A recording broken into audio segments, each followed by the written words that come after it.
ഉഷ മാത്യു അന്നമ്മയാണ് നമുക്കിപ്പോൾ ഉള്ളത്. Hi Annamma. Hi. ഈ കഴിഞ്ഞ പ്രാവശ്യം നമ്മൾ കണ്ട് സംസാരിച്ചതിന് ശേഷം കുറച്ച് റിയാക്ഷൻ വീഡിയോ ഒക്കെ ചെയ്യേണ്ടി വന്നിട്ടുണ്ട് അന്നമ്മയ്ക്ക്. വന്നിട്ടില്ലല്ലോ, നിവൃത്തികേട് കൊണ്ട് ചെയ്തു പോയതാണ്. പക്ഷേ അന്ന് പറഞ്ഞ ചില കാര്യങ്ങളിൽ ഒന്ന്, ഈ പ്രണയലേഖനങ്ങൾ എഴുതിയിട്ട് മറ്റുള്ളവർക്ക് കൊടുത്തിട്ട് ചെറിയ കാശൊക്കെ ഉണ്ടാക്കി ജീവിച്ചൊരു കാലഘട്ടം ഉണ്ടായിരുന്നു പഠിക്കുന്ന സമയത്ത്. അതെ. വീട്ടിൽ നിന്നും പുറത്തു പോയ ഒരു സമയത്ത്. അത് കഴിഞ്ഞിട്ടിപ്പോൾ പുസ്തക രൂപത്തിൽ ഇതെത്തുമ്പോൾ പ്രണയത്തിൻ്റെ മുറിവടയാളങ്ങൾ എന്ന പുസ്തകം ഞാൻ വായിക്കുമ്പോൾ അന്ന് കണ്ട ആ ഒരു കളി എഴുത്തല്ല, കാര്യമായിട്ടുള്ള എഴുത്തുകളാണ് ഇതിനകത്ത് ഉള്ളത്. അന്നമ്മ സാധാരണഗതിയിൽ ചിരിച്ചുകൊണ്ട് കാര്യങ്ങളൊക്കെ പറയുന്ന ഒരാളാണ്. പ്രസവം 12 പ്രസവങ്ങളെക്കുറിച്ച് അല്ലെങ്കിൽ 12 കുഞ്ഞുങ്ങളെക്കുറിച്ച് പറയുമ്പോഴും അന്നമ്മ ഇടയ്ക്കൊക്കെ ഇടറുമ്പോഴും അത് ചിരിയാക്കി ആയിരുന്നു ചെയ്തിരുന്നത്. പക്ഷേ ഇതെനിക്ക് അങ്ങനെയാണെന്ന് തോന്നണില്ല. ഇതൊരു ഒരു പ്രണയത്തിന്റെ കുറെ കവിതകൾ വായിക്കാമെന്നുള്ള അർത്ഥത്തിലാണ് ഞാൻ എടുത്തത്. നിരാശപ്പെട്ടു പോയോ? തീർച്ചയായിട്ടും നിരാശ മാത്രമല്ല, വിശ്വസിക്കാൻ പറ്റുന്നില്ലാത്ത ഒരവസ്ഥയിലേക്ക് പോകുന്നുണ്ട്. ചെകുത്താൻ തൊട്ടപ്പനായ ഒരുവളെ കണ്ടിട്ടുണ്ടോ? ഒരു കൂട്ടം ചെന്നായ്ക്കൾ 5 വയസ്സുകാരിയെ കടിച്ചു കീറുന്ന സ്വപ്നം കണ്ട് നിത്യവും ഉണരുന്നവളെ എന്ന് തുടങ്ങുന്ന സമയത്ത് തന്നെ എനിക്കൊരു ചൈൽഡ് അബ്യൂസാണ് അതിനകത്ത് വായിക്കാൻ പറ്റിയിട്ടുള്ളത്. അന്നമ്മ തന്നെ ഇടയ്ക്ക് എന്നോട് സംസാരിക്കുമ്പോൾ പറഞ്ഞത് ഇത് ജീവിതമാണെന്നാണ്. ഇത് എത്രത്തോളം ഞാൻ വിശ്വസിക്കേണ്ട ഒരു പുസ്തകമാണ്? ഒന്നും പറയാനില്ല, ഒറ്റ സെന്റൻസ്. എൻ്റെ കവിത ഞാൻ തന്നെയാണ്. ഒന്നും കൂട്ടിച്ചേർത്തിട്ടുമില്ല, ഒന്നും കുറച്ചിട്ടുമില്ല. ആക്ച്വലി ഒത്തിരി വർഷങ്ങളായിട്ടുള്ള എഴുത്താണ്. ഫോണിലോ അല്ലെങ്കിൽ പുസ്തകങ്ങളിലോ ഡയറികളിലാണോ എഴുതി വെച്ചിട്ടുള്ളത്. അതൊരിക്കലും പബ്ലിഷ് ചെയ്യാൻ വേണ്ടി ഞാൻ എഴുതിയതല്ല എന്നുള്ളതാണ് സത്യം. ഈവൻ എൻ്റെ ഭർത്താവോ മക്കളോ അടുത്ത സുഹൃത്തുക്കളോ പോലും എൻ്റെ ഒരു കവിതയും ഇതുവരെ കണ്ടിട്ടില്ല. പബ്ലിഷ് ആക്കുന്നവരെ ഈ 10-600 കവിതകൾ എൻ്റെ കയ്യിൽ ഉണ്ടെന്ന് ഒരാൾക്കും അറിയൂല. അത് പബ്ലിഷ് ചെയ്യാൻ ഒരിക്കലും പുറം ലോകം കാണാൻ സാധ്യതയില്ലാത്ത ഒരു എഴുത്താവുമ്പോൾ സ്വാഭാവികമായിട്ടും അത് എന്തായിരിക്കും? 100% സത്യസന്ധവും തുറന്ന എഴുത്തുമായിരിക്കും. അത് പബ്ലിഷ് ചെയ്യേണ്ട ഒരു പ്രത്യേക സാഹചര്യം വന്നതുകൊണ്ട്, മറ്റൊരു കുട്ടിയുടെ ലൈഫിൻ്റെയും കൂടെ ഒരു എന്താ പറയുക അതിജീവനത്തിൻ്റെ പ്രശ്നമായതുകൊണ്ട് മാത്രം ഞാൻ അതിൽ നിന്നും കുറേ ഒരു 40 എടുത്ത് പബ്ലിഷ് ചെയ്തു എന്നേ ഉള്ളൂ. പക്ഷെ അതിങ്ങനെ ഒരു വിചാരിച്ചില്ല. അല്ല, ശരിക്കും എൻ്റെ ആവശ്യത്തിനായിരുന്നു, ഒരു കുട്ടിയുടെ ആവശ്യത്തിനെന്ന് പറഞ്ഞു. ഇൻസ്റ്റയിൽ ഒരുപാട് പേര് നമ്മളെ കോണ്ടാക്ട് ചെയ്യാറുണ്ട്. നോർമലി മാനേജർമാരാണ് ഇൻസ്റ്റ നോക്കാറ്. ഞാൻ എല്ലാ കമൻസിനുമാണ് മറുപടി കൊടുക്കാറ് പബ്ലിക്ക്. പക്ഷെ അങ്ങനെ എന്തെങ്കിലും സ്പെഷ്യലായിട്ടുണ്ടെങ്കിൽ എന്നോട് പറയാറുണ്ട്, ഞാനത് പോയി അറ്റൻഡ് ചെയ്യാറുണ്ട്. അങ്ങനെ ഒരു പെൺകുട്ടി എന്നെ സമീപിക്കുകയാണ്. അവൾ ഡിഗ്രി കഴിഞ്ഞു, PG പഠിക്കണം. അപ്പോൾ അവൾക്ക് പഠനം തുടരാൻ ബുദ്ധിമുട്ടുകളുണ്ട്. കാരണം അച്ഛനും അമ്മയും ഡൈവേഴ്സ്ഡാണ്, വളരെ ചെറുപ്പത്തിലെ ഡൈവേഴ്സ്ഡാണ്. അനീത്തിയുണ്ട്, അമ്മയുടെ ഫാമിലി ഉണ്ട്, അവരെയൊക്കെ പ്രൊട്ടക്ട് ചെയ്യുന്ന അമ്മയുടെ ചെറിയൊരു ജോലി കൊണ്ടാണ്. അപ്പോൾ ഇവൾക്ക് പഠിച്ചുകൊണ്ട് പണിയെടുത്തുകൊണ്ട് അവളുടെ കാര്യങ്ങൾ മുന്നോട്ട് പോകണം. പറ്റാവുന്ന സഹായം അമ്മയ്ക്ക് ചെയ്യണം. അതിന് എൻ്റെ അടുത്ത് സമീപിച്ചതാണ്. അപ്പോൾ ഞാൻ പറഞ്ഞു, നിന്നെ ഞാൻ പഠിപ്പിക്കാം. ഞാൻ ഒരുപാട് പേര്, നമ്മൾ ഒരുപാട് കാര്യങ്ങൾ നമ്മുടെ ചാനൽ വഴി ചെയ്യുന്നുണ്ട്, പഠിപ്പിക്കാം എന്ന് പറഞ്ഞപ്പോൾ സ്വാഭാവികമായിട്ടും നമ്മൾ എന്താ പ്രതീക്ഷിക്കുക? ആ കുട്ടി സന്തോഷിക്കും, ആ കുട്ടി അത് അംഗീകരിക്കും എന്നാണ്. പക്ഷെ എന്നെ നിരാശപ്പെടുത്തിക്കൊണ്ട്, അത്ഭുതപ്പെടുത്തിക്കൊണ്ട് പറഞ്ഞു, എനിക്ക് നിങ്ങളുടെ സഹായം വേണ്ട, എനിക്ക് നിങ്ങളുടെ സഹായം വേണ്ട, നിങ്ങളുടെ സഹതാപവും വേണ്ട, എനിക്ക് വേണ്ടത് ഒരു ജോലിയാണ്. അപ്പം നമ്മളുടെ ഫീൽഡ് ഇതാണ്, നമ്മുടെ ചാനലാണ്. പിന്നെ നമുക്ക് കൃഷിയുണ്ട്, നമുക്ക് റബ്ബർ ബാൻഡ് കമ്പനി ഉണ്ട്. അതിലൊന്നും പഠിക്കുന്ന ഒരു കുട്ടിക്ക് നമുക്ക് ജോലി കൊടുക്കാൻ സാധിക്കില്ല. ഷി അവർ ലിറ്റിൽ ബിഗാൻ എന്ന് പറഞ്ഞിട്ട് എന്നെക്കുറിച്ച് ഒരു കവിത എഴുതിയിട്ട് അവൾ പോസ്റ്റ് ചെയ്തിരുന്നു. അങ്ങനെയാണ് ഞാൻ അവളെ ശ്രദ്ധിക്കുന്നത്. അപ്പോൾ ഞാൻ അന്വേഷിച്ചപ്പോൾ അവൾ ഒരു 4-5 പുസ്തകം എഴുതിയിട്ടുണ്ട്. അവൾ ഇംഗ്ലീഷാണ് പഠിക്കുന്നത്. നല്ല മനോഹരമായിട്ടുള്ള പുസ്തകങ്ങൾ. എനിക്ക് അത്ര അഗാധമായിട്ടുള്ള വായന ഇംഗ്ലീഷിലില്ല എങ്കിൽ പോലും മകനും മകളും വായിക്കും. അവരെ ഞാൻ കാണിച്ചു കൊടുത്തു. വളരെ മനോഹരമായിട്ടുള്ള പുസ്തകങ്ങൾ 4-5 എഴുതി ഇതിനുള്ളിൽ അവൾ പബ്ലിഷ് ചെയ്തിട്ടുണ്ട്. അപ്പോൾ അവൾ എന്നോട് ചോദിച്ചു, ഞാൻ കവിതകൾ എഴുതുന്നു എന്നുള്ളത് കുത്തിക്കുറിക്കാറുള്ളതെന്ന് അവൾ മനസ്സിലാക്കിയിട്ടുണ്ട്. കാരണം ഞാൻ പോസ്റ്റ് എഴുതുമ്പോൾ വല്ലപ്പോഴും ഒരു 5-6 വരികൾ കുത്തിക്കുറിക്കാറുണ്ട്. സാധാരണ എല്ലാവരും ആ പോസ്റ്റിലുള്ള ഫോട്ടോസ് അല്ലേ നോക്കുക. ആശാത്തി നേരെ നോക്കി തന്നാ എഴുതിയത്. അപ്പോൾ പറഞ്ഞു, ഉഷാൻറ്റി, അങ്ങനെ എന്നെ വിളിക്കുന്ന ഉഷാൻറ്റി എഴുതുന്ന ആളാണെന്ന് എനിക്കറിയാം. ഒരു കാര്യം ചെയ്യേ, അതെനിക്ക് ഇങ്ങോട്ട് താ, ഞാനത് ഇംഗ്ലീഷ് ട്രാൻസ്ലേറ്റ് ചെയ്തിട്ട് നമുക്കൊരു പുസ്തകം ഇറക്കാം. അപ്പോൾ ഒരു കവിത എഴുതുന്നതിന് ഒരു 100 രൂപ വെച്ചിട്ട് എനിക്ക് തന്നാൽ മതി.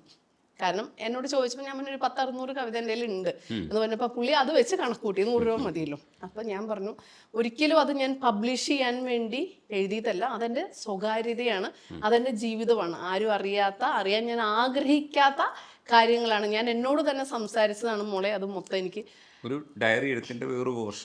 ഡയറി, അതായത് കവിത എന്ന് പറയണമെങ്കിൽ ഒരു താളവോ രാഗമോ ഒന്നുള്ള രീതിയിലല്ല എൻ്റെ എഴുത്ത്. രജനീഷ് വായിച്ചതാണല്ലോ. ഞാൻ എന്നോട് തന്നെ സംസാരിക്കുന്ന രീതിയിൽ, അല്ലെങ്കിൽ എൻ്റെ പ്രതിഷേധം മുകളിലുള്ള സർവേശ്വരനോടും കാണിക്കുന്ന രീതിയിലാണ് എൻ്റെ എഴുത്തും മൊത്തം. അപ്പോൾ ആൾ ഭയങ്കര നിരാശയിലായി, കാരണം വളരെ പ്രതീക്ഷയോടാണല്ലോ വന്നത്. അപ്പോൾ എന്നോട് ചോദിച്ചു, ഉഷാൻറ്റിയുടെ അനുഭവങ്ങളല്ല എന്നുള്ള രീതിയിൽ നമുക്കത് പബ്ലിഷ് ചെയ്താലോ എന്ന് ചോദിച്ചു. അപ്പോൾ ഞാൻ പറഞ്ഞു, എനിക്ക് ഫേക്ക് ആവാൻ സാധിക്കില്ല.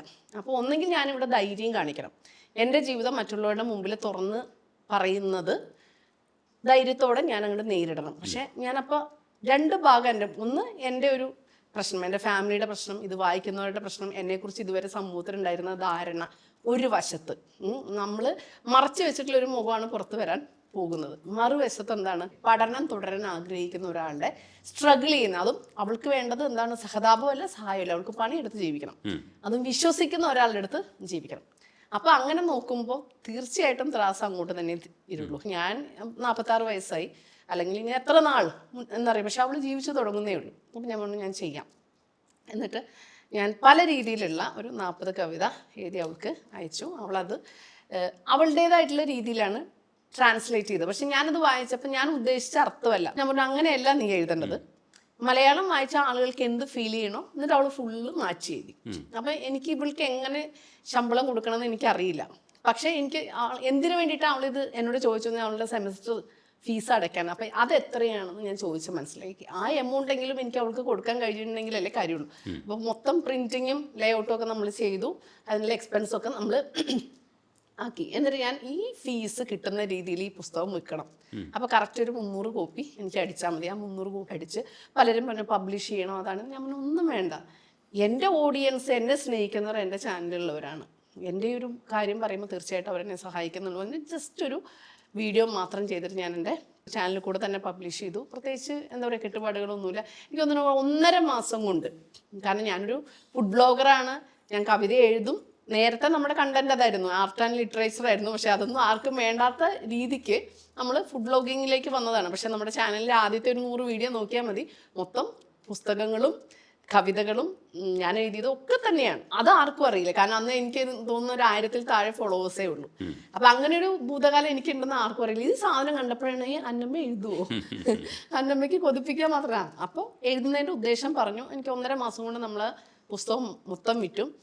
എനിക്ക് വന്ന എക്സ്പെൻസ് പോലും ഞാൻ എടുത്തിട്ടില്ല, മൊത്തമായിട്ടുള്ള തുക അവൾക്ക് കൊടുക്കുകയാണ്. അങ്ങനെയാണ് ആ പുസ്തകം നമ്മൾ പബ്ലിഷ് ചെയ്യുന്നത്.